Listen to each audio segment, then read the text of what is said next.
नमस्कार मंडळी, कसे आहात सगळे. आज आहे डे 21 ऑफ व्लॉग आणि आजचा व्लॉग माझ्यासाठी स्पेशल आहे. कारण जसं की तुम्ही थंबनेल बघितलंच असेल योद्धा रेसचं, आणि मी योद्धा रेस कम्प्लीट करायला एक टार्गेट ठेवलेलं आहे, एक टाइम ठेवलेला आणि त्याच टायमिंगमध्ये पूर्ण केली आहे. बट पहिलं तर मी तुम्हाला सांगेन योद्धा रेस ही कन्सेप्ट काय आहे. या रेसमध्ये फंक्शनल वर्कआउट असतात आणि हे वर्कआउट एक प्रकारचे मिक्सचर आहेत ज्यात तुमची स्ट्रेंथ आणि स्टॅमिना दोन्ही टेस्ट केलं जातं. आणि ही रेस तुम्ही 90 मिनिट्सच्या आत केली, म्हणजेच 1.5 आवरच्या आत कम्प्लीट केली, तर तुम्ही फिनालेसाठी क्वालिफाय होतात आणि प्लस तुम्हाला मेडल सुद्धा मिळतो. योद्धा रेसचे काही रूल्स आहेत, जसे की तुम्ही झोन सिक्वेन्स प्रमाणे करायचे. तुम्ही वरच खाली जर केलं तर तुम्हाला 5 मिनिट्सची पेनल्टी लागते, म्हणजे तुमच्या टाईममध्ये 5 मिनिट्स ॲड होतात. तुम्ही दिलेल्या डिस्टन्स प्रमाणे रन नाही केलं, कमी रन केलं, तरी पण तुम्हाला 5 मिनिट्सची पेनल्टी लागते.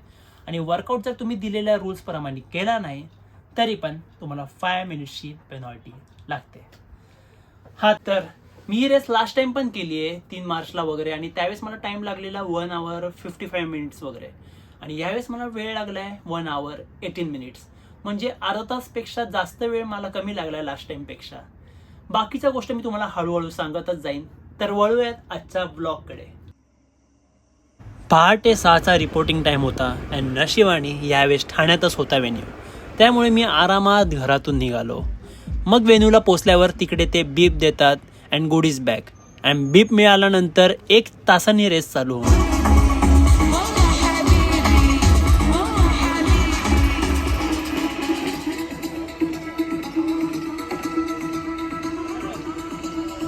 ते लोक 25 लोकांचा ग्रुप एकत्र पाठवतात आणि 15 ते 20 मिनिटाच्या गॅपनी दुसरा 25 लोकांचा ग्रुप पाठवतात. सो लोकांचे एकाच झोनवरती क्लॅशेस नाही होणार.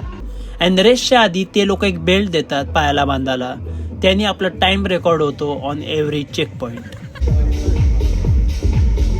अँड 2 स्लॉट नंतर माझा टर्न आलाच अँड रेस स्टार्ट झाली. स्टार्टिंगला ग्राउंडचा एकच राऊंड मारायचा असतो अँड जायचं झोन 1ला, जे आहे रोईंग. रोईंगमध्ये टोटल 1 किलोमीटरचा डिस्टन्स कव्हर करायचं आहे, ते पण 7च्या रेजिस्टन्सवर.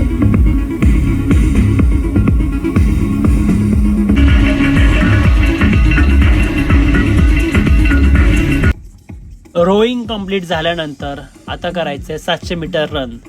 मीन्स आत्तापासून ग्राउंडचे 1 नाही 2 राऊंड मारायचे टिल द एंड. हां, तर 700 मीटर रन नंतर मी गेलो झोन 2ला, जे आहे स्लेज पुश. यात 150 किलो पुश करायचे, ते पण 50 मीटरसाठी.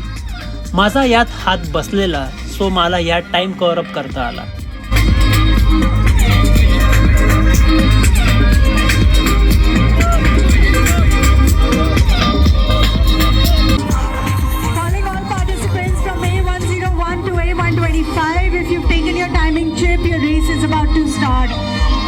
स्लेज पुश नंतर एक गडबड झाली.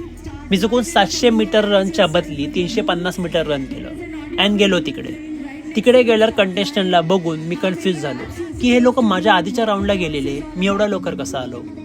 तेव्हा कळलं की मला अजून एक राऊंड पळायचं आहे. जो मी डिमोटिवेट झालो ना, मी लगेच 350 मीटर रन केलं अँड गेलो झोन 3ला, जे आहे स्लेज पुल. यात 100 kg पुल करायचे 50 मीटरसाठी. या वर्कआउटमध्ये माझा फोरआर्म अँड लोअर बॅकवर खूप स्ट्रेस आला, बट काय करणार, लवकरात लवकर झोन कंप्लीट करायचा होता.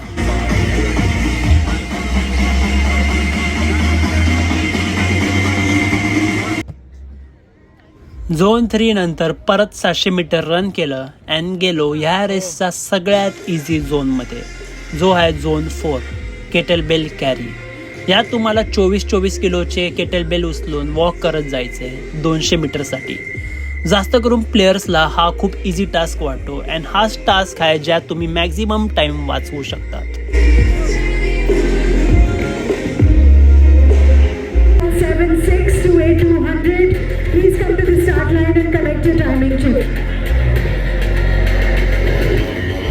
A151 to A175 to the start line now.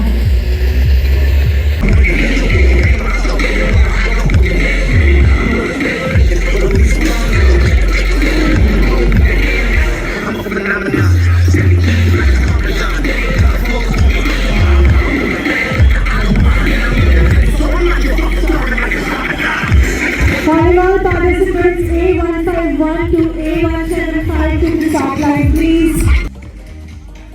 Zone 4 complete करून 700 मीटर रन केलं अँड गेलो झोन 5ला, जे आहे बॉक्स जम्प.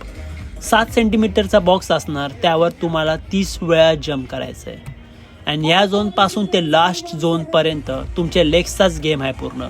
कळेल तुम्हाला हळूहळू. बॉक्स जम्प झाल्यानंतर परत 700 मीटर रन केलं अँड गेलो ह्या रेसच्या सगळ्यात बोरिंग पण अवघड झोनमध्ये.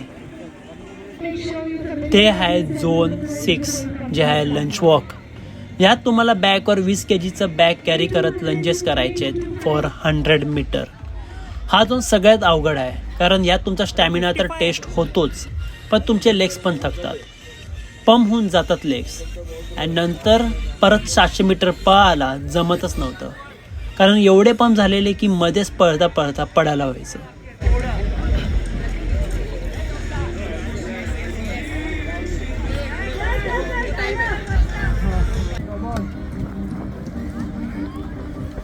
मस्त मस्त.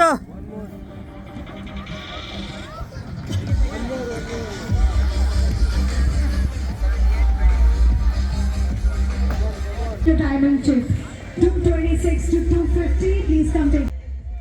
बट कसं तरी शेवटचं 700 मीटर रन कंप्लीट केलं अँड गेलो ह्या रेसचा लास्ट झोनमध्ये, जे आहे झोन 7, वॉल बॉल थ्रो. यात तुम्हाला 6 किलोचा बॉल टार्गेटला हिट करायचा आहे, जो असणार 9 फीट वर. आणि यात तुम्हाला नुसतं फेकायचं नाही आहे, तुम्हाला स्क्वॉट करत फेकायचं आहे, आणि ते पण 75 वेळा.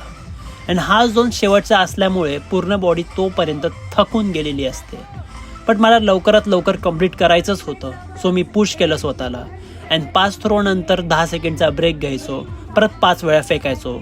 असं करत करत ॲट लास्ट ही रेस कंप्लीट झाली. अँड स्टेजवर जाऊन जो मी पडून गेलो, तो मुमेंट सगळ्यात बेस्ट होता.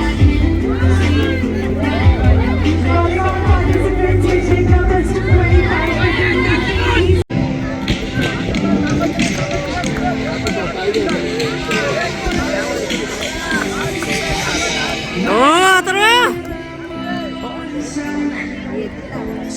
अरे पुत्तर आहे तुझी.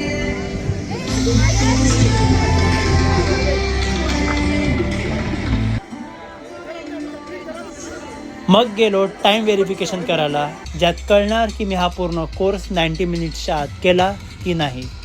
कॉम्प्युटरवरती टाईम बघून जे मला बरं वाटलं, 1 hour 18 minutes. जे मी प्लॅन केलेलं सगळं तसंच झालं अँड मेडल मिळालाच मला. अँड ही फिलिंग खरंच भारी आहे.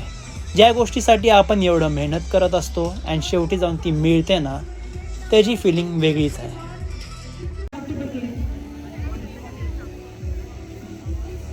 मेडल वगैरे कलेक्ट करून मी गेलो ही विक्ट्री सेलिब्रेट करायला, साऊथ इंडियन फूड खायला. ही जागा माझ्या मित्रांनी एकदा दाखवली होती आणि त्यानंतर कधी पण मॅरेथॉन असेल किंवा काय पण इव्हेंट असेल, घरी जाता जाता इकडे खाऊनच जातो. अशा प्रकारे आजचा ब्लॉग इथे संपलेला आहे. तर तुम्हाला कसा वाटला हा ब्लॉग नक्की कमेंट सेक्शनमध्ये सांगा. आणि तुम्ही पण पार्टिसिपेट केला असेल योद्धा रेसमध्ये, तर तुमचा काय एक्सपिरियन्स होता नक्की कमेंट सेक्शनमध्ये सांगा. तोपर्यंत भेटूयात एक नवीन धमाकेदार ब्लॉग सोबत.